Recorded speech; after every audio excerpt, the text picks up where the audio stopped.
Ibu dan Saudara yang dikasihi Tuhan, sebelum kita memulai ibadah hari ini, ada dua warta yang perlu kami sampaikan.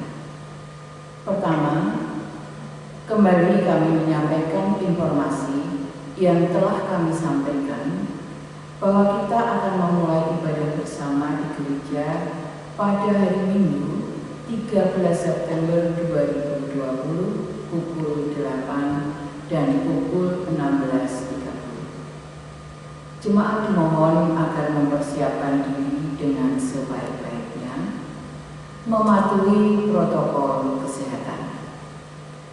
Sebelum ibadah bersama dilaksanakan, jemaat dipersilakan mendaftarkan diri kepada ketua kelompok masing-masing, memilih waktu yang telah ditentukan.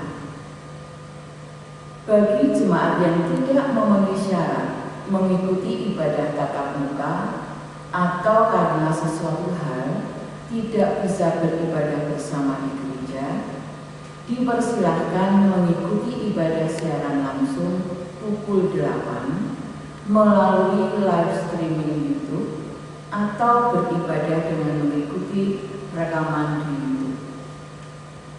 Majelis juga akan menyediakan tata ibadah yang dikirim melalui WA dan juga menyediakan tata ibadah cetakan.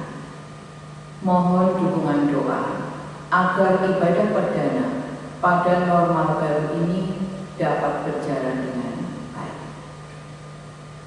Kedua, panitia renovasi gedung gereja akan kembali bekerja. Setelah selesai merenovasi bagian luar, panitia akan melanjutkan merenovasi bagian dalam gedung gereja. Mohon dukungan seluruh warga jemaat agar pekerjaan ini berjalan dengan baik. Jemaat yang dikasihi Tuhan, mari kita hening sejenak. Memasuki saat teduh, kita menyiapkan hati dan pikiran untuk beribadah kepadanya.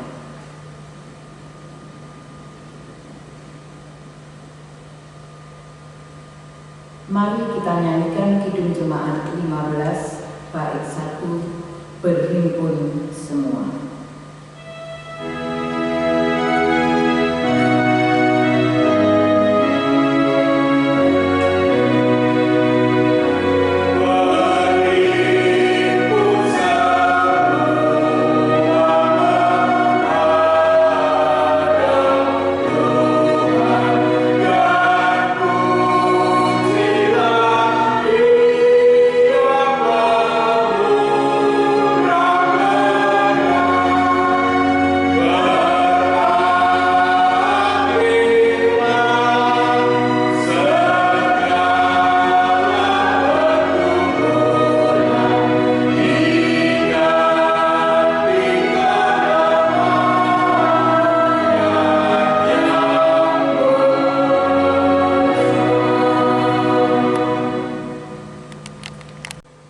Jemaat yang dikasihi Tuhan, marilah kita memulai ibadah hari ini dengan percaya bahwa pertolongan kita adalah di dalam nama Tuhan yang menciptakan langit dan bumi, yang tidak meninggalkan pekerjaan tangannya dan yang menggenapi janjinya kekal selama-lamanya. Anugerah dan damai sejahtera dari Allah Bapa kita dan Tuhan kita Yesus Kristus turunlah atas jemaat sekalian. Amin.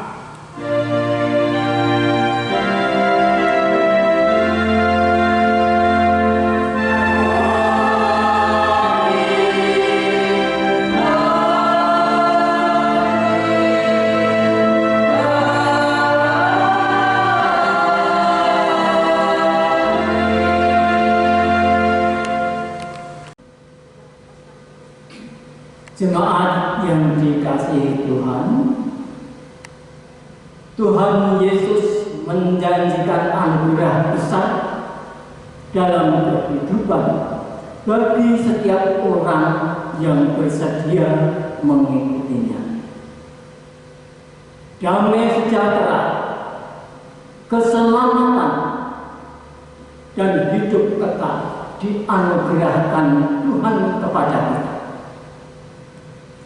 Akan tetapi Tuhan meminta pada kita, setiap orang yang bersedia mengikutinya harus berani menyangkal diri dan memikul salibnya, seperti firman Tuhan di dalam Injil Matius 16 ayat 24. Demikian. Lalu Yesus berkata kepada murid-muridnya, setiap orang yang mau mengikut aku, ia harus menyangkal dirinya, memikul salibnya, dan mengikut aku. Mari kita nyanyikan Kidung Jemaat nomor 376 bait pertama. Ikut Diko saja Tuhan.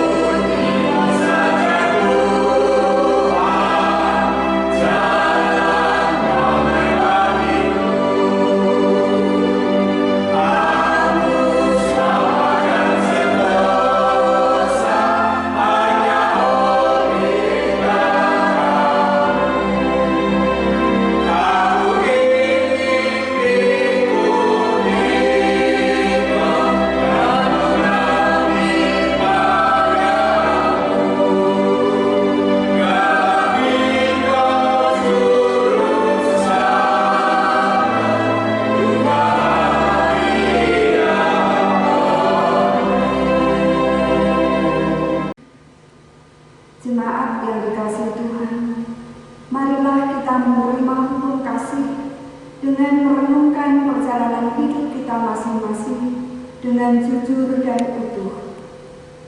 Tuhan Yesus telah meringkas semua pengajaran kitab suci menjadi hukum kasih. Tertulis di dalam Matius 22 ayat 37 sampai dengan 40, demikian firman Tuhan. Jawab Yesus kepadanya, kasihilah Tuhan Allahmu dengan segenap hatimu dan dengan segenap jiwamu dan dengan segenap akal budimu. Itulah hukum yang terutama dan yang pertama.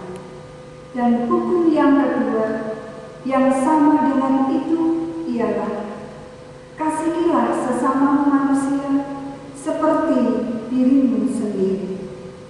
Pada kedua hukum inilah tergantung seluruh hukum Taurat dan kitab para nabi.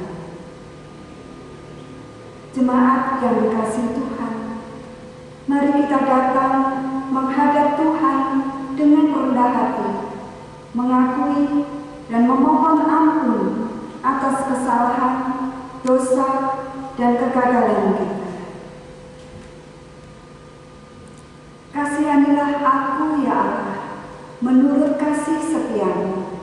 Hapuskanlah pelanggaranku, menurut rahmat-Mu yang besar. Bersihkanlah aku seluruhnya dari kesalahanku, dan tahirkanlah aku dari dosaku. Sebab aku sendiri sadar akan pelanggaranku. Aku senantiasa berkumpul dengan dosaku. Terhadap engkau sajalah aku telah berdosa dan melakukan apa yang kau anggap jahat, supaya ternyata kau adil dalam putusanmu, bersih dalam penghukuman. Sesungguhnya dalam kesalahan aku diperanakan, dalam dosa aku dikandung ibuku. Sesungguhnya engkau berkenan akan kebenaran dalam batin, dan dengan diam-diam engkau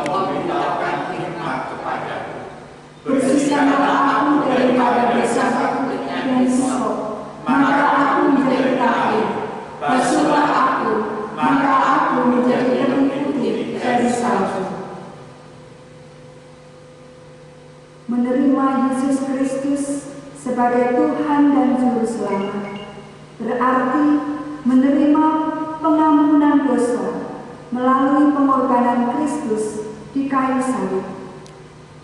Kita dimerdekakan dari hukum dosa dan hukum maut seperti yang tertulis di dalam surat Roma 8 ayat 1 sampai dengan 2. Demikianlah sekarang tidak ada penghukuman bagi mereka yang ada di dalam Kristus Yesus. Roh yang memberi hidup telah memerdekakan kamu dalam Kristus dari hukum dosa dan hukum maut. Marilah kita menyanyikan kidung jemaat nomor 368 ayat yang pertama. Pada kaki salibmu.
Jemaat yang dikasihi Tuhan, mengikut Kristus berarti meninggalkan, bahkan mematikan hidup lama, kemudian bangkit bersama Kristus untuk memasuki hidup baru.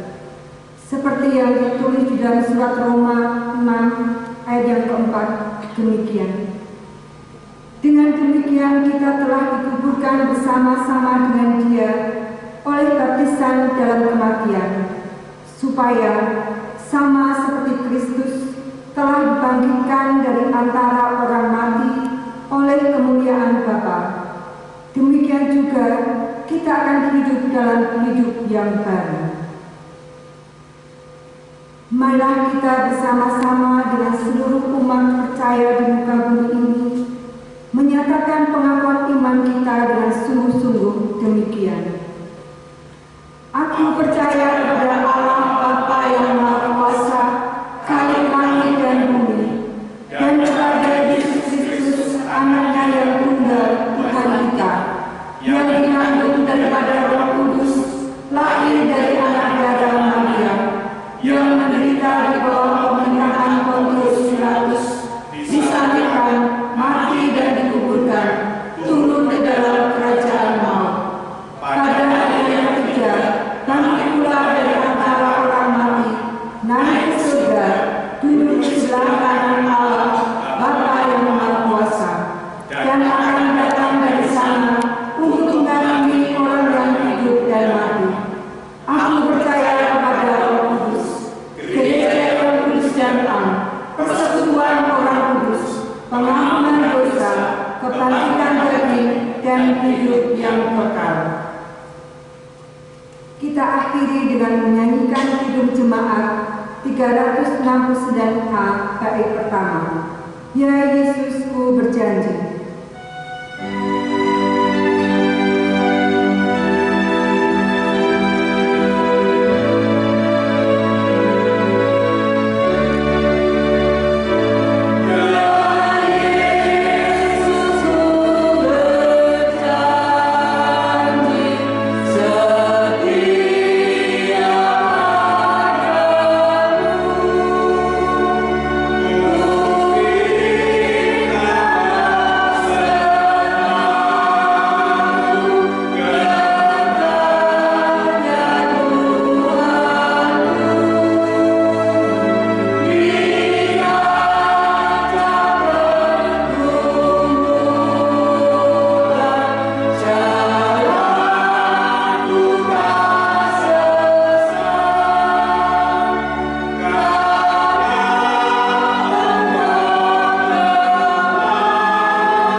Jemaat yang dikasihi Tuhan, sebentar lagi kita akan menerima dan mempergumulkan firman Tuhan.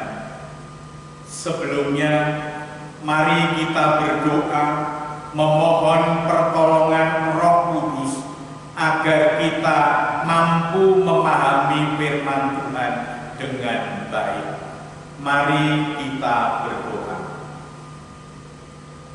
Allah yang Maha Pengasih, yang mewujud dan berkarya di dalam Tuhan Yesus Kristus, kami bersyukur kepada-Mu.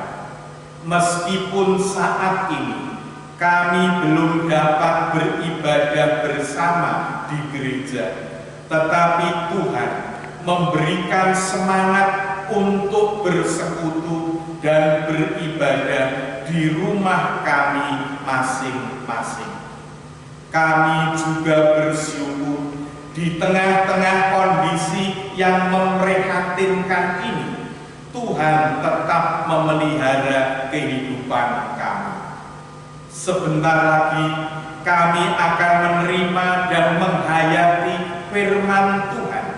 Kiranya Roh Kudus-Mu berkenan hadir, menguasai hati dan pikiran kami, sehingga saat ini kami akan mengarahkan seluruh keberadaan kami kepada firman Tuhan.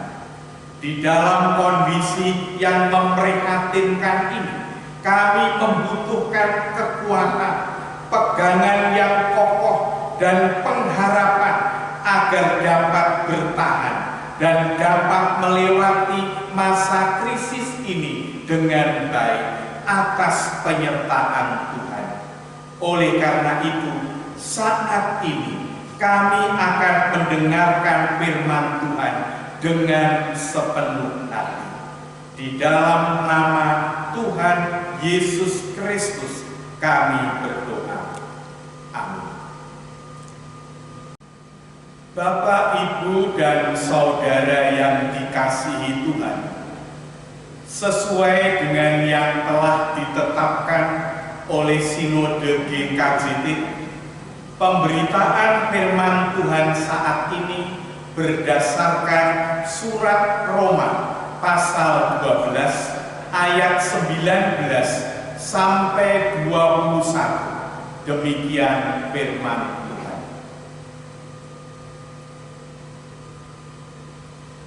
Saudara-saudaraku yang kekasih, janganlah kamu sendiri menuntut pembalasan, tetapi berilah tempat kepada murka Allah.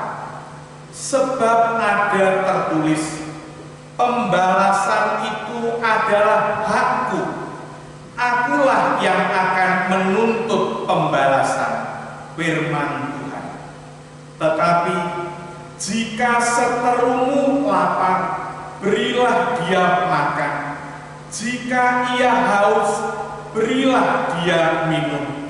Dengan berbuat demikian, kamu menumpukan bara api di atas kepalanya.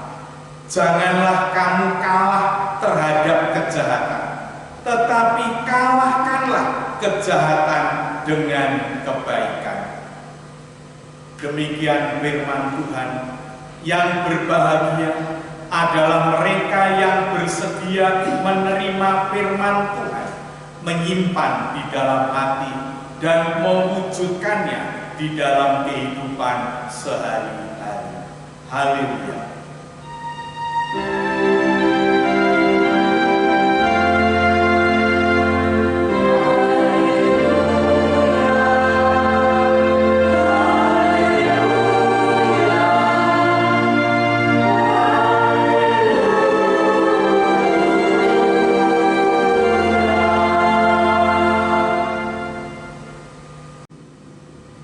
Jemaat yang dikasihi Tuhan, tema pemberitaan firman Tuhan saat ini adalah mengikut jejak Kristus yang mengampuni dan tidak menuntut balas.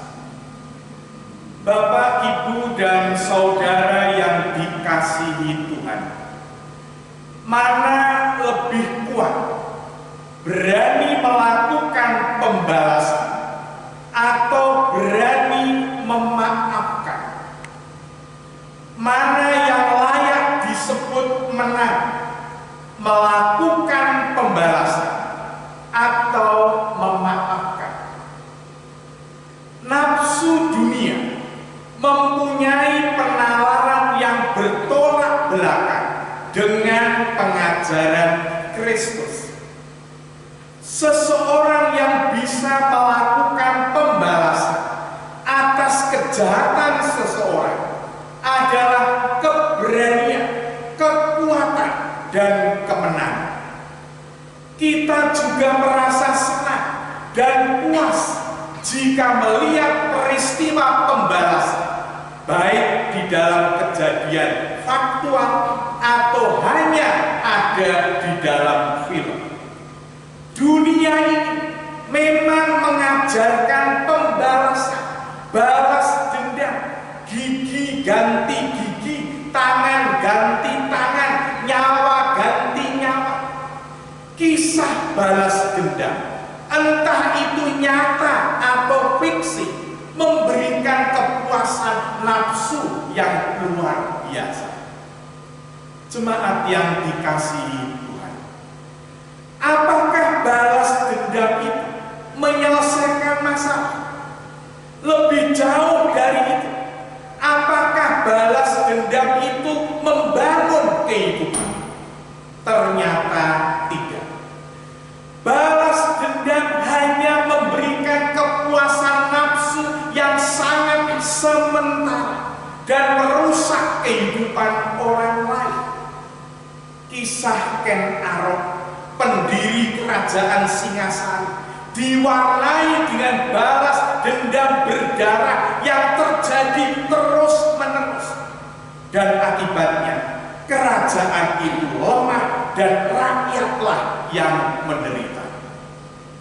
Jemaat yang dikasihi Tuhan, Mahatma Gandhi pernah mengatakan demikian: satu mata diganti dengan mata yang lain hanya akan menjadikan dunia ini buta. Apa artinya?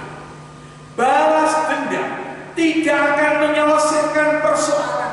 Balas dendam akan menjadikan dunia ini buta, tanpa kendali, dan akhirnya menghancurkan kehidupan.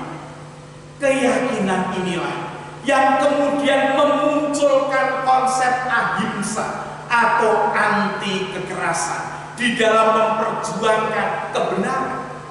Menurut Mahatma Gandhi, yang disebut musuh jangan ditaklukkan, jangan dikalahkan, tetapi harus dirangkul menjadi sahabat. Gandhi berhasil membawa kemerdekaan India, meskipun dia kemudian mati tertembak. Meskipun Gandhi mati dikalahkan oleh peluru tajam, namun dia tetap menjadi pemenang kemanusiaan. Bapak, Ibu, dan saudara yang dikasihi Tuhan, memaafkan atau mengampuni memang tampaknya lemah karena jauh dari kekerasan. Kadang-kadang orang yang memaafkan atau mengampuni disebut tidak punya nyali atau pengecut, tidak punya harga diri, dan sebagainya. Padahal sebenarnya kesediaan untuk memaafkan atau mengampuni dengan tulus adalah keberanian, kekuatan, dan kemenangan sebagai manusia sejati. Jemaat yang terkasih, mengapa kemampuan memaafkan dan mengampuni itu disebut sebagai kekuatan dan kemenangan? Jemaat yang terkasih, sebenarnya ketika kita berjuang untuk tidak membalas dendam, kita sedang melawan kekuatan nafsu jahat yang demikian besar. Kekuatan balas dendam itu terus mendesak dan mendorong kita untuk melakukannya. Ketika kita kemudian menolak dan melawan nafsu balas dendam itu, dan kemudian kita menang, maka itulah kekuatan dan kemenangan sebagai manusia sejati. Bertempur melawan dendam adalah keberanian dan kemenangan yang sejati. Sebaliknya, Bapak Ibu, ketika nafsu balas dendam itu menguasai dan mendesak kita, kemudian kita mengikutinya, berarti kita lemah dan kalah. Kita tidak berdaya melawan nafsu kuasa jahat yang mendesak kita untuk balas dendam. Kita puas berhasil membalas dendam, tetapi kita kalah dalam pertempuran iman menjadi manusia yang hina. Jemaat yang dikasihi Tuhan, pada akhirnya keberadaban dunia akan menghormati orang-orang yang mempunyai kemampuan dan kekuatan besar untuk dapat mengampuni orang lain. Tokoh Yesus Kristus atau Isa Al-Masih adalah tokoh pemaaf atau pengampun yang luar biasa. Ketika disiksa sedemikian kejinya, sebelum meninggal masih sempat mengampuni orang-orang yang berlaku biadab kepadanya. Dunia ini, siapapun juga, agama apapun, menghormati tokoh Yesus sebagai tokoh yang kuat dan berhasil melawan kebencian dengan cinta kasih. Bapak, Ibu, dan saudara yang dikasihi Tuhan, hakikat pengajaran dan hidup Kristus adalah kasih yang mengampuni, kasih yang tidak membalas dendam, kasih yang tetap mengasihi meskipun dibenci, tetap berbuat baik meskipun diperlakukan jahat. Lalu bagaimana kita mewujudkan kasih yang mengampuni itu? Yang pertama, saya mengajak kita semua perlu selalu meminta kekuatan kepada Tuhan Yesus Kristus sebagai model sempurna dalam pengampunan.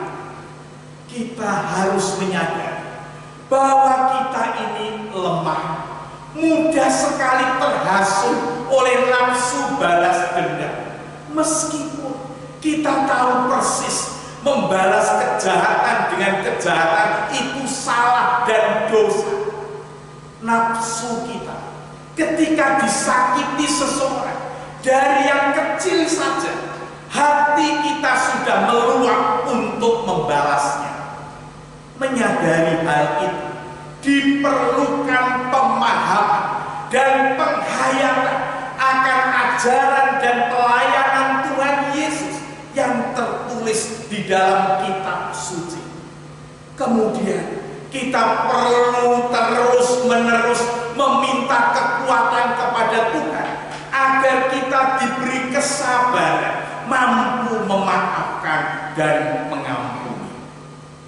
Yang kedua, saya mengajak kita semua, mari kita praktikkan sikap memaafkan, mengampuni dari lingkup yang paling kecil, di keluarga kita, sesama warga gereja, tetangga dekat, barulah kemudian semakin meluas, mulai dari yang paling dekat dan paling sederhana, keluarga Kristen, gereja, sekolah Kristen, yayasan Kristen, lembaga Kristen, paguyuban Kristen.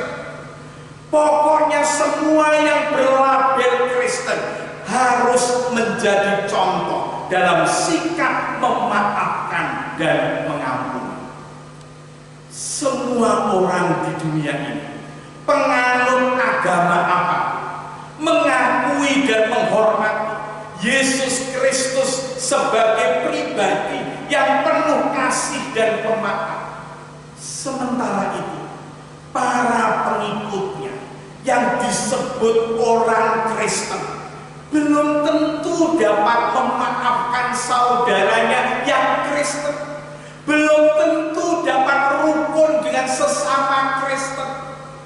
Bahkan ada juga gereja yang terpecah belah karena nafsu kebencian dan saling membalas kejahatan. Itulah yang menyebabkan kadang orang lain tidak bisa menghargai, tidak bisa menghormati orang Kristen. Jemaat yang dikasihi Tuhan, mari kita melihat diri kita masing-masing, keluarga kita, sesama Kristen satu kelompok PA, sesama Kristen satu gereja. Mari kita mulai dari yang paling dekat. Mari kita kembangkan sikap saling memaafkan dan saling mengampuni. Kiranya Tuhan Yesus Kristus memberkati kehidupan kita. Amin. Jemaat yang dikasihi Tuhan, marilah kita hening sejenak, masing-masing menghayati pemberitaan firman Tuhan tersebut secara pribadi.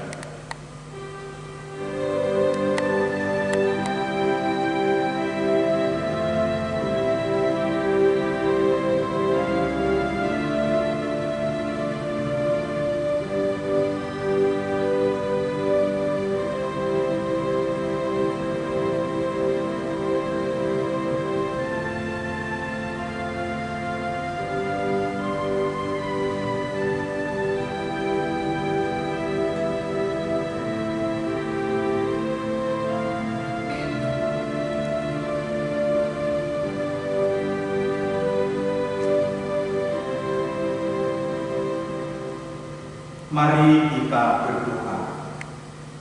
Terima kasih Tuhan, dalam ibadah ini Tuhan mengingatkan tentang hal mengikut Kristus, mengikuti jejak perjalanan dan pelayanan Kristus yang mengasihi dan mengampuni, membalas kejahatan dengan kebaikan, kebencian dengan kasih. Berikan kami kekuatan untuk dapat mengikuti jejak Kristus yang demikian, agar layak menjadi pengikut-Mu yang setia.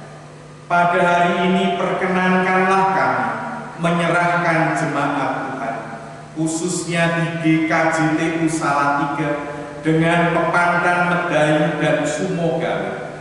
Kiranya Tuhan senantiasa memberikan kehidupan yang damai dan sejahtera. Kami menyerahkan ibadah perdana tatap muka yang akan kami laksanakan pada hari Minggu 13 September 2020 pukul 8 dan pukul 16.30. Kiranya Tuhan memberikan kekuatan dan kesadaran kepada kami untuk dapat melaksanakan ibadah tatap muka dengan baik, dapat mematuhi protokol kesehatan. Kiranya Tuhan berkenan memberikan keselamatan kepada kami. Kami berdoa untuk program renovasi gedung gereja yang akan segera kami lanjutkan. Tuhan berkenan memberikan kekuatan dan kebijaksanaan kepada panitia renovasi, dan Tuhan juga berkenan memberikan kesadaran kepada seluruh warga jemaat agar dapat mendukung kegiatan ini dengan baik. Kami menyerahkan para pendeta, penatua dan diaken yang telah Tuhan pilih untuk memimpin dan melayani jemaat ini. Kiranya Tuhan berkenan memberikan kepandaian, ketekunan dan kesabaran agar dapat melayani jemaat ini dengan baik. Demikian juga kepada seluruh warga jemaat, kiranya Tuhan memberikan kesadaran dan tanggung jawab untuk mendukung berbagai kegiatan dan pergumulan di jemaat ini. Dengan demikian, kami semua diikat oleh cinta kasih Kristus, bersama-sama memuliakan dan melayani Tuhan. Kami mengingat saudara-saudara kami yang sedang sakit atau dalam pemulihan. Kami menyerahkan Ibu Joko Turyono, Mbak Tuti, Mas Bowo, Mbak Wati, Ibu Waryono, dan Bapak Lukito. Kiranya Tuhan berkenan memberikan pengharapan dan kesembuhan. Tuhan juga memberikan kekuatan dan pengharapan kepada Bapak dan Ibu yang sudah lansia. Kami menyebut Ibu Sakin, Ibu Sudarsono, Ibu Parno di Boyolali, Ibu Umiati, Ibu Joko Sutarno, Ibu Yakobus, Ibu Rasid, Ibu Mulyono, Ibu Jimin, Ibu Suyut, dan Ibu Manur.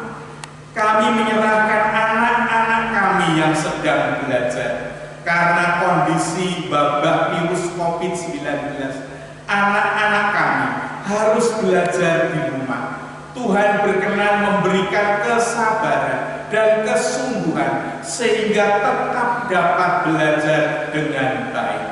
Kami berdoa kepada warga yang mengalami kesulitan ekonomi karena dampak COVID-19. Tuhan berkenan untuk memberikan kekuatan, kesabaran, dan pengharapan. Berikan kami semua kesadaran untuk bersedia menolong dan berbagi kepada saudara-saudara kami tersebut. Kami menyerahkan pelayanan GKJTU Klasik Salatiga dan Sinode GKJTU. Kiranya Tuhan tetap memberikan semangat dan kekuatan untuk dapat melakukan pekerjaan pelayanan dengan baik. Kami berdoa untuk para mitra kami, baik di dalam negeri maupun di luar negeri. Kiranya Tuhan memberikan kesadaran kepada masing-masing pihak untuk dapat saling menopang, saling berbagi, dan saling menguatkan sehingga terwujud ikatan persekutuan yang kuat dan bermakna. Kami menyerahkan Yayasan Sion Salatiga yang pada masa pandemi ini mengalami pergumulan berat. Kiranya Tuhan memberikan kekuatan dan kecukupan berkat bagi organ Yayasan Sion, khususnya bagi karyawan. Kiranya Tuhan juga berkenan memberikan kesadaran bagi kami semua agar dapat ikut mendukung pekerjaan pelayanan Yayasan Sion Salatiga. Kami berdoa untuk masyarakat, bangsa, dan negara kami yang saat ini sedang mengalami persoalan besar wabah virus COVID-19 yang semakin banyak memakan korban. Secara manusiawi, kami merasakan kekhawatiran, bahkan ketakutan. Berikan kami kesadaran untuk dapat taat mengikuti himbauan pemerintah untuk menanggulangi wabah ini. Kami menyerahkan pemerintahan kami yang berjuang keras mengerahkan seluruh kekuatannya untuk mencegah dan menanggulangi wabah COVID-19 ini. Tuhan berkenan memberikan kekuatan, kesabaran, dan kesehatan kepada tenaga medis yang berada di garis depan sehingga mampu mengatasi wabah ini. Berikan kami semua kesadaran untuk bersatu, bergotong royong, dan saling peduli dalam mengatasi musibah ini. Ampunilah segala dosa kami. Di dalam nama Tuhan Yesus Kristus, kami serahkan doa kami ini. Amin. Jemaat yang dikasihi Tuhan, Tuhan telah terbukti mencukupkan berkat bagi kita. Meskipun dalam kondisi yang masih memprihatinkan, marilah kita ungkapkan rasa syukur itu dengan menyerahkan persembahan kepada Tuhan. Sebelum kita mengumpulkan persembahan, mari kita dasari dengan firman Tuhan yang tertulis dalam Matius 5 ayat 23 sampai 24. Demikian firman Tuhan. Sebab itu, jika engkau mempersembahkan persembahanmu di atas mezbah dan engkau teringat akan sesuatu yang ada dalam hati saudaramu terhadap engkau, tinggalkanlah persembahanmu di depan mezbah itu dan pergilah berdamai dahulu dengan saudaramu, lalu kembali untuk mempersembahkan persembahanmu itu. Mari kita mengumpulkan persembahan dengan menyanyikan Kidung Jemaat nomor 363 bait yang pertama. Bagi Yesus kuserahkan.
Dengan rasa syukur kami mengaku segala berkat yang telah kami terima dengan cukup adalah bukti kasih penyertaan Tuhan di dalam kehidupan kami. Selanjutnya, kami menyerahkan hari-hari kami yang akan datang. Kiranya Tuhan juga akan mencukupkan berkat bagi kami. Sebagai rasa syukur, hormat, dan tanggung jawab, kami menyerahkan persembahan ini. Kiranya Tuhan berkenan untuk menerima dan menyucikan. Berikan kami kesadaran untuk selalu bersyukur dan mampu menghitung berkat Tuhan, sehingga kami dapat memberikan persembahan yang semakin layak bagi Tuhan. Kami akan berdoa bersama-sama seperti yang telah Tuhan ajarkan di dalam doa Bapa kami. Bapa kami yang di surga, dikuduskanlah nama-Mu, datanglah kerajaan-Mu, jadilah kehendak-Mu di bumi seperti di surga. Berikanlah kami pada hari ini makanan kami yang secukupnya, dan ampunilah kami akan kesalahan kami, seperti kami juga mengampuni orang yang bersalah kepada kami. Dan janganlah membawa kami ke dalam pencobaan, tetapi lepaskanlah kami daripada yang jahat. Karena Engkaulah yang mempunyai kerajaan dan kuasa dan kemuliaan sampai selama-lamanya. Amin. Yang dikasihi Tuhan, marilah kita menyanyikan Kidung Jemaat 375. Saya mau ikut Yesus.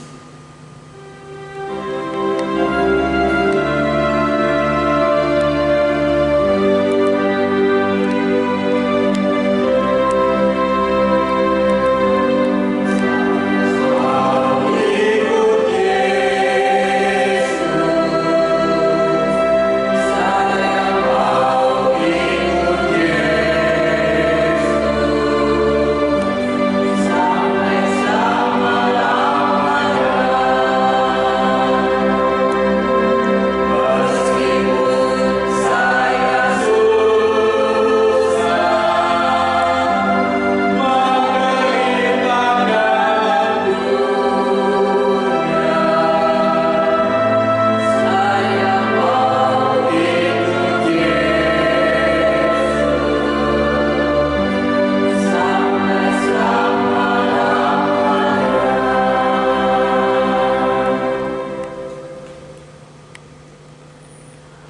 Jemaat yang dikasihi Tuhan, marilah kita mengakhiri kebaktian ini dengan damai sejahtera. Marilah kita mengikuti jejak perjalanan dan pelayanan Tuhan Yesus yang mengasihi meskipun dibenci, yang mengampuni meskipun disakiti. Terimalah berkat Tuhan. Kasih karunia Tuhan Yesus Kristus dan kasih Allah dan persekutuan Roh Kudus menyertai kamu sekalian.